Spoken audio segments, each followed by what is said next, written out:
So this video might just lose me my job as editor of ET. But if I were voting in the US presidential election, I'd vote for...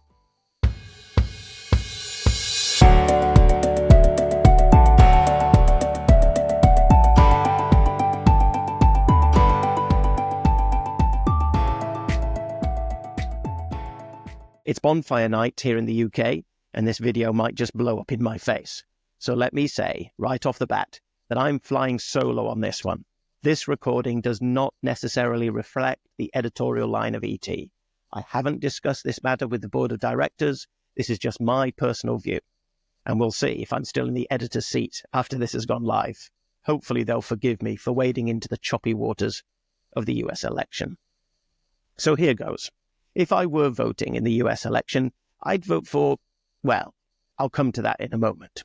But I was listening to an interesting podcast recently where one US political commentator was asked who she thought would win and who did she want to win. And she said she was still an undecided voter and that as decision day is now upon her, her fears about who will win probably reveal where her head and her heart really are at. She had been a Democrat voter in previous elections, but she said the party has gone so far into progressive la-la land with all of its woke nonsense that she simply could not bring herself to vote for them now. In ordinary circumstances, that would lead her to vote Republican.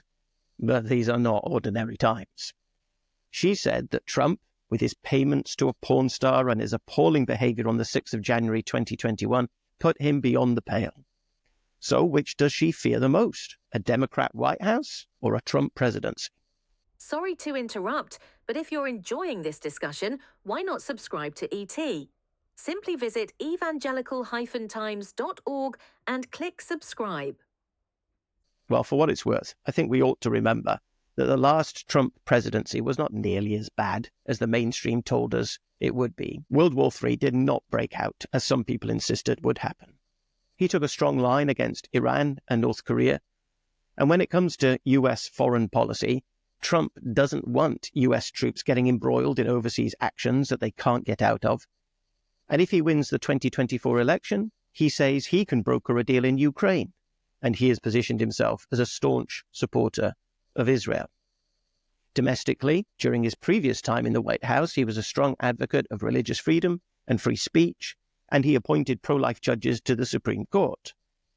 That court later overturned Roe v. Wade, giving each individual state the power to decide their own laws on abortion.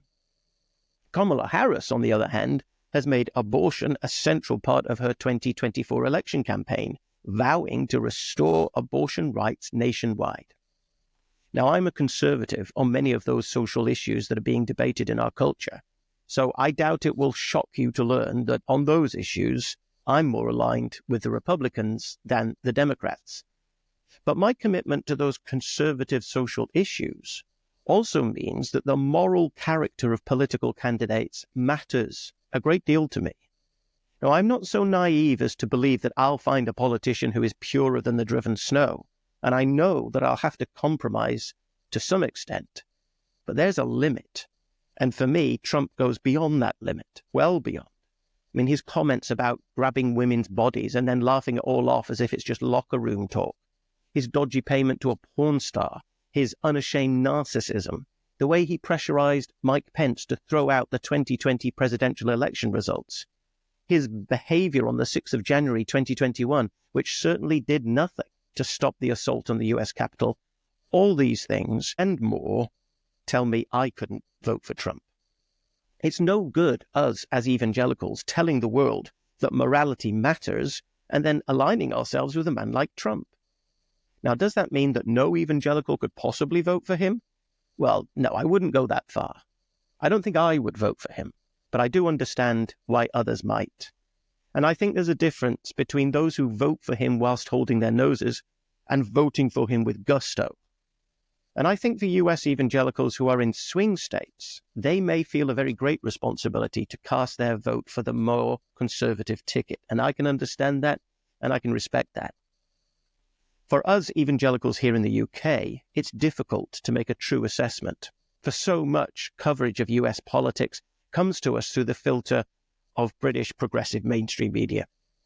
Yet I've seen enough of Trump to know that I could not, in all good conscience, vote for him.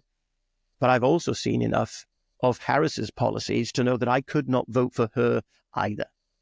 And that bothers me, because I believe in the importance of voting. And I've got very little patience for people who take the easy option of sitting on the fence. But I just cannot bring myself to consider voting for either of them. So, who will win? Well, we'll find out soon enough. And I'll find out whether I still have a job as editor of ET.